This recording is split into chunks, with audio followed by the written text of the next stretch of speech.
কদিন ধরে কিছু মানুষ বিভ্রান্তি ছড়াচ্ছে, শান্তি শৃঙ্খলা নষ্ট করতে চায় তারা, বলেছেন প্রধানমন্ত্রী তারেক রহমান। জনগণকে সতর্ক থাকার আহ্বান। স্বৈরাচার শেখ হাসিনার ভাষায় কথা বলছে বিরোধী দল, বললেন মির্জা ফখরুল। রাষ্ট্রীয় ক্ষমতা দখলের জন্য ব্যাকুল কিছু তরুণ, অভিযোগ মুক্তিযুদ্ধ বিষয়ক মন্ত্রী। রাষ্ট্রপতি নির্বাচনে ইসি থেকে 2টি মনোনয়ন ফর্ম নিয়েছে বিএনপি। 11 দলীয় ঐক্যের প্রার্থী অলি আহমদ, জাতির সাথে বেইমানি না করার ওয়াদা। তারেক রহমান নরেন্দ্র মোদী আলোচনায় বসলে অনেক সমস্যাই কেটে যাবে, বলেছেন ভারতের হাই কমিশনার। মৌলভীবাজারে বিএসএফ এর গুলিতে বাংলাদেশি নিহত। দেখছিলেন সংবাদ শিরোনাম, এবারে বিস্তারিত। প্রধানমন্ত্রী তারেক রহমান বলেছেন, কদিন ধরে কিছু মানুষ বিভ্রান্তি ছড়ানোর চেষ্টা করছে। যারা বিভ্রান্তি ছড়াতে চায়, শান্তি শৃঙ্খলা নষ্ট করতে চায়, তাদের ব্যাপারে সতর্ক থাকার আহ্বান জানান তিনি। দেশবাসীকে সতর্ক করেন, বিভ্রান্তি তৈরির অপচেষ্টাকারীরা যেন কোনো সুযোগ না পায়। কিছুদিনের মধ্যেই বিদ্যুৎ জ্বালানির পরিকল্পনা সংসদে উপস্থাপন করা হবে। চট্টগ্রামের বাঁশখালী থেকে সিকান্দার রেমানের রিপোর্ট, ক্যামেরায় ছিলেন মোহাম্মদ সেলিম। প্রধানমন্ত্রী তারেক রহমান কক্সবাজারের মহেশখালী উপজেলার মাতারবাড়িতে অবস্থিত 1200 মেগাওয়াট ক্ষমতা সম্পন্ন মাতারবাড়ি কয়লাভিত্তিক বিদ্যুৎ কেন্দ্র পরিদর্শন করেছেন। রবিবার সকালে প্রধানমন্ত্রী মাতারবাড়ি বিদ্যুৎ কেন্দ্র গিয়ে বিদ্যুৎ কেন্দ্রের সার্বিক কার্যক্রম দেখেন।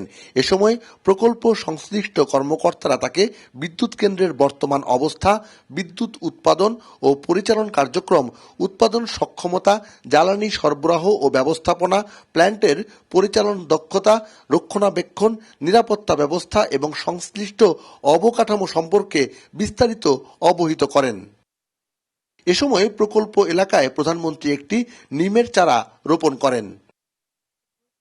সেখান থেকে প্রধানমন্ত্রী প্রস্তাবিত 70 মেগাওয়াট সৌর বিদ্যুৎ প্রকল্পের স্থান পরিদর্শন করেন।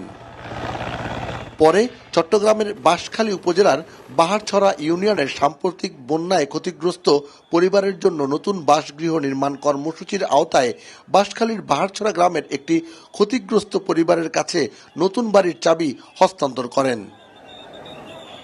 এ সময় প্রধানমন্ত্রী তারেক রহমান অত্যন্ত সম্ভাবনাময় পর্যটন এলাকা বাঁশখালীর বাহারছড়া সমুদ্র সৈকত পরিদর্শন করেন। এরপর সমুদ্র সৈকতের তীরে স্থানীয় বিএনপি আয়োজিত জনসভায় যোগ দেন তিনি। প্রধানমন্ত্রী বলেন, শিক্ষা, চিকিৎসা, কর্মসংস্থানের মতো মানুষের মৌলিক অধিকার বাস্তবায়নে কাজ করছে সরকার। তিনি জানান, অল্প সময়ের মধ্যে লবণের মূল্য নির্ধারণ করা হবে, যাতে লবণ চাষিরা লাভবান হতে পারে। এই যে বর্তমান সরকার, এই সরকারকে আপনারা নির্বাচিত করেছেন, এই বাংলাদেশের মানুষ এই সরকারকে নির্বাচিত করেছে। কাজেই এই সরকারের দায়িত্ব হচ্ছে বাংলাদেশের মানুষের পাশে থাকা। এই সরকারের দায়িত্ব হচ্ছে বাংলাদেশের মানুষের সুখে দুঃখে থাকা। এই সরকারের দায়িত্ব হচ্ছে এই দেশের মানুষকে দেখে রাখা, ভালোভাবে স্বাস্থ্য সেবা পায়। সেই জন্য এই 50 বেডের হাসপাতালকে আমরা ইনশাল্লাহ আগামী 5 বছরের মধ্যে প্রত্যেকটি উপজেলা, 503টি উপজেলা সমগ্র বাংলাদেশে প্রত্যেকটি উপজেলা হাসপাতালকে আমরা এক আলোচনা করে আমরা ইনশাল্লাহ লবণের মূল্য নির্ধারণ করেছি। যে মূল্য পেলে লবণ চাষী ভাইদের স্বাবলম্বিতা, অর্থনৈতিকভাবে তারা সচ্ছল হবে আস্তে আস্তে। জ্বালানি ব্যবস্থায় গুটি কয়েক মানুষকে সুবিধা দিতে বিগত সরকার কাজ করেছে বলে জানান প্রধানমন্ত্রী। কিছু মানুষ বিভ্রান্ত ছড়াচ্ছে, তাদের বিষয়ে সতর্ক থাকার কথাও বলেন তারেক রহমান। এই দেশের মানুষের কর্মসংস্থানের ব্যবস্থা করার জন্য যদি বিদেশি এবং দেশি বিনিয়োগকারী যারা আছে তাদেরকে উৎসাহিত করে যদি মিল ফ্যাক্টরি স্থাপন করতে হয়, তাহলে তার পূর্ব শর্ত হচ্ছে দেশে শান্তি শৃঙ্খলা থাকতে হবে। দেশে বিশৃঙ্খলা থাকলে চলবে না। সতর্ক থাকতে হবে আমাদেরকে, যারা বিভ্রান্ত তৈরি করতে চায় তারা যাতে কোনো সুযোগ না পায়। কারণ বিভ্রান্তকারীরা যদি বিভ্রান্ত করার সুযোগ পায়, ক্ষতিগ্রস্ত হবে জনগণ। বিভ্রান্তকারী যারা, তারা তো নিজেদের মতন করে চলে যাবে, তারা তো জনগণের সাথে থাকবে না। আজকে বাংলাদেশের মানুষকে সিদ্ধান্ত নিতে হবে যে আমরা কি আমাদের দেশকে এগিয়ে নিয়ে যাব, নাকি আমরা ঝগড়া ফ্যাসাদে লিপ্ত থাকবো, নাকি আমরা বিভ্রান্তকারীদের সাথে থাকবো। আমরা এরই ভিতরে তার কাজে হাত দিয়েছে। ইনশাআল্লাহ সমগ্র বাংলাদেশের মানুষের সামনে আগামী 10 বছর আমাদের জ্বালানি পরিকল্পনা কি হবে, আগামী 10 বছর ইনশাআল্লাহ বাংলাদেশের বিদ্যুৎ ব্যবস্থা কি হবে, সেই প্রস্তাবনা আমরা জাতীয় সংসদে উপস্থাপন করব। আমরা খেয়াল করেছি বিগত কিছুদিন ধরে কিছু মানুষ, কোটি সংখ্যক কিছু মানুষ এই ব্যাপারে বিভ্রান্ত ছড়ানোর চেষ্টা করছে। আপনাদেরকে পরিষ্কারভাবে উদ্দেশ্য করে বলতে চাই, বিএনপি সরকার সংসদে পরিকল্পনা উপস্থাপন করবে। আপনাদের যদি পরিকল্পনা থাকে আসুন জনগণের সামনে উপস্থাপন করুন, কিন্তু বিভ্রান্তিকর কথা বলে দেশে বিশৃঙ্খলা তৈরি করবেন না, বিভ্রান্তিকর কথা বলে জনগণের শান্তি নষ্ট করবেন না। পৃথিবীর বহু দেশ আমাদের পরে স্বাধীন হয়েছে, কিন্তু তারা কাজ করার মাধ্যমে, পরিশ্রম করার মাধ্যমে তাদের দেশকে অনেক দূর এগিয়ে নিয়ে গিয়েছে। কাজেই আর পিছনে থাকা যাবে না, আর পিছনে পড়ে থাকা যাবে না। এখন একটি লক্ষ্য, একটি উদ্দেশ্য, জনগণের জীবন মান উন্নত করা, দেশের ভাগ্যের পরিবর্তন করা। 2026-27 অর্থ বছরে 41 লাখ মায়ের হাতে ফ্যামিলি কার্ড দেয়া হবে বলেও জানান সরকার প্রধান। সমুদ্র তীরবর্তী অঞ্চল, পাহাড়ি এলাকা কিংবা চরাঞ্চল সহ দুর্গম কিংবা অবহেলিত সব এলাকার সমান উন্নয়ন করতে চায় বর্তমান সরকার। প্রধানমন্ত্রী তারেক রহমান বারবার বলছিলেন, এদেশের মানুষ যে উদ্দেশ্য নিয়ে বিএনপিকে ভোটের মাধ্যমে নির্বাচিত করেছে, জনগণের সেই আশা আকাঙ্ক্ষা পূরণ করবে বর্তমান সরকার। দেশের আইনের শাসন, গণতন্ত্র এবং মানবাধিকার রক্ষায় সবাইকে ঐক্যবদ্ধ থাকার কথাও বললেন সরকার প্রধান। সিকান্দার রহমান, বাংলা ভিশন, বাঁশখালী, চট্টগ্রাম। স্থানীয় সরকার, পল্লী উন্নয়ন ও সমবায় মন্ত্রী মির্জা ফখরুল ইসলাম আলমগীর বলেছেন, স্বৈরাচার শেখ হাসিনার ভাষায় কথা বলছে বিরোধী দল। বলেন, সরকারের বিভিন্ন কাজে নানাভাবে প্রতিবন্ধকতা সৃষ্টি করছে তারা। রংপুর জেলা শিল্পকলা একাডেমি মিলনায়তনে যুক্তরাষ্ট্র ভিত্তিক একটি দাতা সংস্থা আয়োজিত অনুষ্ঠানে প্রধান অতিথির বক্তব্যে তিনি এই মন্তব্য করেন। জামাত ইসলামীকে উদ্দেশ্য করে মির্জা ফখরুল বলেন, জনগণের মেজরিটি ম্যান্ডেট পাওয়া দল বিএনপি সরকার যদি দেশ চালাতে ব্যর্থ হয় তখন বিরোধী দলের কথা বলা সাজে। একটি ধ্বংসপ্রাপ্ত ও বিপর্যস্ত প্রশাসনকে ঢেলে সাজানোর চেষ্টার মাঝে এ ধরনের রাজনীতি দেশের জন্য কল্যাণকর নয় বলেও মন্তব্য করেন মন্ত্রী। অনুষ্ঠানে সুবিধাবঞ্চিতদের স্বাবলম্বীকরণ প্রকল্পের আওতায় রংপুর অঞ্চলের 25টি দুস্থ পরিবারকে অনুদান হিসেবে চায়ের দোকান ঘরের চাবি হস্তান্তর করা হয়। আমাদের একটা বিরোধী দল আছে, এই বিরোধী দল দুর্ভাগ্যক্রমে তারা আবার সে আগের মতোই ভূমিকা পালন করতে শুরু করেছে এবং হাসিনা যে ভাষায় কথা বলতো এরা ওই ভাষায় কথা বলতেছে। টার্ম শেষ করতে দিব না, পারবে না। আরে বাবা, হয়েছে তো মাত্র 4 মাস 5 মাস। একটা বিপর্যস্ত আপনার প্রশাসন, তাকে ঢেলে সাজানোর চেষ্টা করা হচ্ছে, চেষ্টা শুরু করেছে। কাজটা তো এত সহজ না, এত তাড়াতাড়ি হয় না। আরো চেরাগ তো নাই কারো হাতে। মুক্তিযুদ্ধ বিষয়ক মন্ত্রী আহমেদ আজম খান বলেছেন, জুলাই শুধু 36 দিনের নয়, যেদিন থেকে গণতন্ত্র হরণ করা হয়েছে সেদিন থেকেই শুরু হয়েছে জুলাই, যার শেষ হয়েছিল 5ই আগস্ট। বাংলাদেশ মেডিকেল বিশ্ববিদ্যালয়ে জুলাই চিকিৎসকদের অবদান শীর্ষক আলোচনা সভায় প্রধান অতিথির বক্তব্যে তিনি এসব কথা বলেন। মন্ত্রী আরও বলেন, জুলাই কোনো ব্যক্তির নয়, এটা 18 কোটি মানুষের। একক ব্যক্তির যদি কোনো ক্রেডিট থাকে সেটা বেগম খালেদা জিয়ার। জুলাইয়ের চেতনা সারা দেশে ছড়িয়ে দেওয়ার জন্য জুলাই নিয়ে অধিদপ্তর করা হয়েছে বলেও জানান মুক্তিযুদ্ধ বিষয়ক মন্ত্রী আহমেদ আজম খান। মন্ত্রী বলেন, রাষ্ট্রীয় ক্ষমতা দখলের জন্য ব্যাকুল হয়ে গেছে কিছু তরুণ, আর তাদের পেছন থেকে উস্কানি দিচ্ছে একটি শ্রেণী। রাষ্ট্রীয় অনুষ্ঠানে ছোট্ট একটা ত্রুটির জন্য তারা গোলমাল করে দেশটাকে বিশ্বের কাছে কলঙ্কিত করে গেছে। তারা ক্ষমতার নেশায় মত্ত হয়ে জুলাইয়ের চেতনা বিক্রি করতে চাইছে বলেও দাবি করেন তিনি। তারেক রহমানের সরকার কখনোই জুলাইয়ের চেতনা বিক্রি করবে না বলেও সাফ জানিয়ে দেন আহমেদ আজম খান। রাজনীতি চাই উপদেষ্টা ছিলেন তিনি, যাবার বাংলাদেশকে সমৃদ্ধ গণতান্ত্রিক বাংলাদেশে রূপান্তরিত করবার জন্য এই জুলাই গণ অভ্যুত্থানকে আমরা মাথায় নিয়ে কাজ করতে চাই। জুলাই গণ অভ্যুত্থান আমাদের এই কৃতিত্ব, যারা স্বাধীনতার চেতনা বিক্রি করেছে তাদের মতো মাননীয় প্রধানমন্ত্রী জনাব তারেক রহমানের সরকার এবং তার দল এগুলো ওই চেতনা বিক্রি করবে না জুলাইয়ের। তথ্য সম্প্রচার মন্ত্রী জহিরুদ্দিন স্বপন বলেছেন, জলবায়ু পরিবর্তনজনিত ঝুঁকি মোকাবেলায় প্রধানমন্ত্রী তারেক রহমান প্রতি বছর 5 কোটি করে গাছ লাগানোর উদ্যোগ নিয়েছেন। সেই লক্ষ্যেই তিনি এগিয়ে যাচ্ছেন, কোনো সস্তা উন্নয়ন নিয়ে ব্যস্ত নন। বরিশালের বেলস পার্ক মাঠে বৃক্ষমেলা উদ্বোধনের পর মন্ত্রী এসব কথা জানান।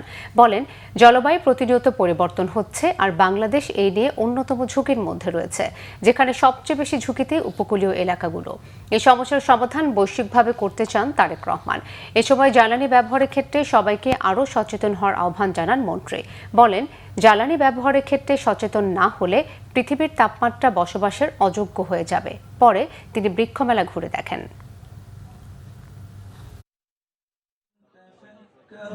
বৃষ্টির পরিমাণ, রোদের পরিমাণ। দেশের 23তম রাষ্ট্রপতি নির্বাচনের জন্য নির্বাচন কমিশন থেকে 2টি মনোনয়নপত্র সংগ্রহ করেছে বিএনপি। রাজধানীর আগারগাঁওয়ে নির্বাচন ভবনে প্রধান নির্বাচন কমিশনারের কার্যালয় থেকে মনোনয়ন 2টি সংগ্রহ করেন বিএনপির সিনিয়র যুগ্ম মহাসচিব ও প্রধানমন্ত্রীর উপদেষ্টা রুহুল কবির রিজভী এবং বিএনপির ভাইস চেয়ারম্যান ও জাতীয় সংসদের চিফ হুইপ নুরুল ইসলাম মনি। এর আগে গত বৃহস্পতিবার নির্বাচন কমিশনের সিনিয়র সচিব আখতার আহমেদ রাষ্ট্রপতি নির্বাচনের তফসিল ঘোষণা করেন। ঘোষিত তফসিল অনুযায়ী 13 আগস্ট সকাল 10টা থেকে বিকেল 4টা পর্যন্ত প্রধান নির্বাচন কমিশনারের কার্যালয়ে মনোনয়নপত্র দাখিল করা যাবে। 16 আগস্ট সকাল 10টা থেকে শুরু হবে মনোনয়নপত্র যাচাই বাছাই। প্রার্থিতা প্রত্যাহার করা যাবে 18 আগস্ট বিকেল 4টা পর্যন্ত। 20 আগস্ট দুপুর 2টা থেকে বিকেল 5টা পর্যন্ত জাতীয় সংসদ ভবনের অধিবেশন কক্ষে অনুষ্ঠিত হবে ভোট গ্রহণ। 11 দলীয় ঐক্যের পক্ষ থেকে রাষ্ট্রপতি নির্বাচন করবেন এলডিপির চেয়ারম্যান অবসরপ্রাপ্ত কর্নেল অলি আহমদ। সকালে মিন্টু রোডে বিরোধী দলীয় নেতার সরকারি বাসভবনে রাষ্ট্রপতি নির্বাচনে অংশগ্রহণ এবং বিরোধী দলের পক্ষ থেকে প্রার্থী মনোনয়নের বিষয়ে 11 দলীয় ঐক্যের শীর্ষ নেতাদের বৈঠক শেষে সাংবাদিকদের এই তথ্য জানান সংসদের বিরোধী দলীয় চিফ হুইপ ও এনসিপির আহ্বায়ক নাহিদ ইসলাম। এ সময় বিরোধী দলীয় নেতা ডাক্তার শফিকুর রহমান বলেন, জনগণকে ঐক্যবদ্ধ রাখতে এই সিদ্ধান্ত নিয়েছে 11 দলীয় ঐক্য, আর জাতির সাথে বেইমানি করবেন না উল্লেখ করে মনোনীত করায় 11 দলীয় ঐক্যের কাছে কৃতজ্ঞতা প্রকাশ করেন অবসরপ্রাপ্ত কর্নেল অলি আহমদ।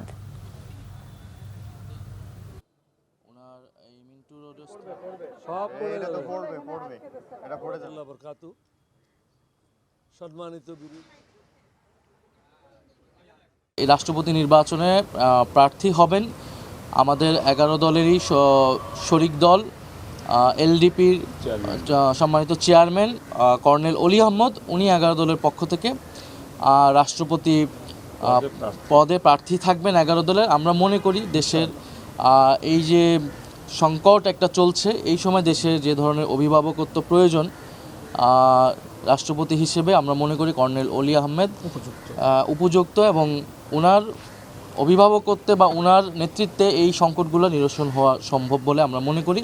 সবাই মনে করেছে আমি একজন মুক্তিযোদ্ধা হিসাবে এবং পরীক্ষিত একজন লোক, যার বিরুদ্ধে দুর্নীতির কোনো অভিযোগ নাই, শিক্ষাগত যোগ্যতার কোনো অভিযোগ নাই, সুন্দরভাবে জীবনযাপন করেছি বিদায় সবাই সর্বসম্মতিক্রমে আমার নাম প্রস্তাব করেছে। আমি সমগ্র জাতির কাছে কৃতজ্ঞ, 11 দলীয় ঐক্য জোটের সকলের কাছে কৃতজ্ঞ। ঝালকাঠির ভীমরুলির ঐতিহ্যবাহী ভাসমান পেয়ারার হাট পরিদর্শন করেছেন বাংলাদেশে নিযুক্ত মার্কিন রাষ্ট্রদূত ব্রেন্টি ক্রিস্টেনসেন। রবিবার সকালে ভীমরুলির ভাসমান হাটে পৌঁছেন মার্কিন রাষ্ট্রদূত। অতিরিক্ত জেলা প্রশাসক কাউসার হোসেন তাকে স্বাগত জানান। পরে ছোট নৌকায় চড়ে ভাসমান হাট ঘুরে দেখেন রাষ্ট্রদূত। এ সময় তিনি স্থানীয় পেয়ারার স্বাদও নেন। নৌকায় বসে ভাসমান হাটের বেচাকেনা ও আশেপাশের সবুজ শ্যামল পরিবেশ উপভোগ করেন তিনি। মার্কিন রাষ্ট্রদূত ভাসমান হাটে কিছুক্ষণ অবস্থানের পর ট্রলার যোগে পিরোজপুরের আটঘর কুরিয়ানার উদ্দেশ্যে রওনা হন। এ সময় তার সঙ্গে ছিলেন মার্কিন দূতাবাসের কর্মকর্তা ও স্থানীয় প্রশাসনের কর্মকর্তারা। ভ্রমণ শেষে সাংবাদিকদের সঙ্গে কথা বলেন রাষ্ট্রদূত ব্রেন্টি ক্রিস্টেনসেন। ভীমরুলির ভাসমান পেয়ারার হাট দেখে তিনি মুগ্ধ এবং সবুজে ঘেরা মনোরম পরিবেশ তাকে অভিভূত করেছে বলেও তিনি জানান। ঢাকায় নিযুক্ত ভারতীয় হাই কমিশনার দীনেশ ত্রিবেদী বলেছেন, বাংলাদেশের প্রধানমন্ত্রী তারেক রহমান এবং ভারতের প্রধানমন্ত্রী নরেন্দ্র মোদী দুজনে আলোচনায় বসলে অনেক সমস্যার সমাধান হয়ে যাবে। রবিবার রাজধানীর যমুনা ফিউচার পার্কে সাংবাদিকদের একথা বলেন তিনি। দীনেশ ত্রিবেদী জানান, বাংলাদেশে ভারতীয় ভিসার অনেক চাহিদা রয়েছে। বলেন, সেই চাহিদা পূরণে ভিসা সেন্টার বাড়ানো হবে। তিনি বলেন, বাংলাদেশের মানুষের আচরণ খুবই ভালো, দুই দেশের মানুষের মধ্যকার সম্পর্ক ভালো। এই সম্পর্ক সরকারি পর্যায়ে বজায় রাখতে হবে।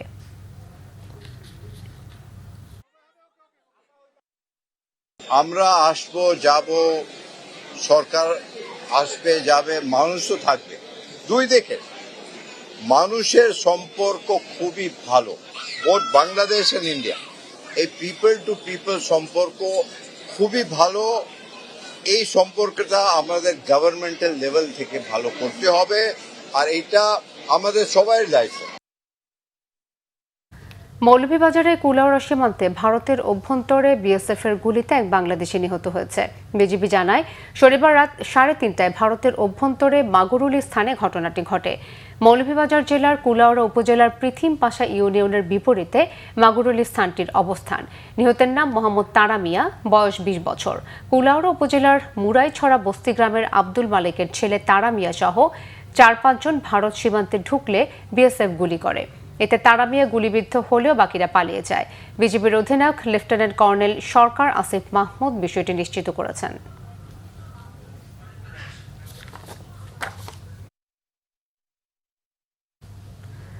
চুয়াডাঙ্গার জীবননগর সীমান্তে বিএসএফ 3 জনকে পুষিনের চেষ্টা করলে তাদের সেই তৎপরতা কঠোরভাবে প্রতিহত করেছে বিজিবি। রবিবার সকাল 10টার দিকে এক সংবাদ বিজ্ঞপ্তিতে এই তথ্য নিশ্চিত করেন মহেশপুর 58 বিজিবির সহকারী পরিচালক মুন্সি ইমদাদুর রহমান।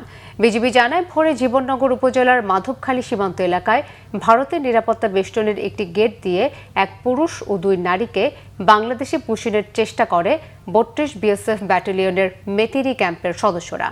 এ সময় তাদের বাধা দেয় বিজিবি। পরে তারা সীমান্তের 0 লাইন থেকে ভারতের 40 গজ অভ্যন্তরে অবস্থান নেয়। বিজিবির কঠোর অবস্থানে ভারতের নিরাপত্তা বেষ্টনীর গেট খুলে তাদের ভারতের অভ্যন্তরে নিয়ে যায় বিএসএফ সদস্যরা। বিজিবি জানায়, পুশিন ও অনুপ্রবেশ প্রতিরোধে সর্বোচ্চ সতর্ক অবস্থানে বিজিবি। চাঁদপুরের হাইমচর উপজেলা স্বাস্থ্য কমপ্লেক্সে আকস্মিক পরিদর্শনে গিয়ে অব্যবস্থাপনা ও স্বাস্থ্যসেবার দুরবস্থা দেখে ক্ষুব্ধ প্রতিক্রিয়া জানিয়েছেন স্বাস্থ্যমন্ত্রী সর্দার মোহাম্মদ সাখাওয়াত হোসেন। অসন্তোষ জানিয়ে সিভিল সার্জন ডাক্তার মোহাম্মদ নূর আলম দিনকে স্ট্যান্ড রিলিজের নির্দেশ দেন তিনি। সকালে পূর্ব ঘোষণা ছাড়াই হাইমচর উপজেলা স্বাস্থ্য কমপ্লেক্সে পৌঁছেন স্বাস্থ্যমন্ত্রী। ঢুকেই হাসপাতালের বিভিন্ন ওয়ার্ড ঘুরে দেখেন। স্বাস্থ্যসেবার সার্বিক ব্যবস্থাপনা দেখার পাশাপাশি রোগীদের পর্যবেক্ষণ করেন, তাদের সাথে সেবা নিয়ে কথা বলেন। এ সময় বিভিন্ন অব্যবস্থাপনার অভিযোগ করেন সেবা প্রার্থীরা। এসব দেখে অসন্তোষ প্রকাশ করেন মন্ত্রী। সংশ্লিষ্টদের দ্রুত প্রয়োজনীয় ব্যবস্থা নেওয়ার নির্দেশ দেন। অব্যবস্থাপনার দায়ে জেলা সিভিল সার্জনকে স্ট্যান্ড রিলিজের নির্দেশ দেন তিনি, যদিও পরে মৌখিকভাবে তাকে ক্ষমা করারও নির্দেশ দিয়েছেন মন্ত্রী। তবে সংশ্লিষ্টদের সবাইকে জবাবদিহিতার আওতায় আনার হুঁশিয়ারিও দিয়েছেন। এ সময় চাঁদপুর 3 আসনের সংসদ সদস্য শেখ ফরিদ আহমেদ মানিক তার সঙ্গে ছিলেন।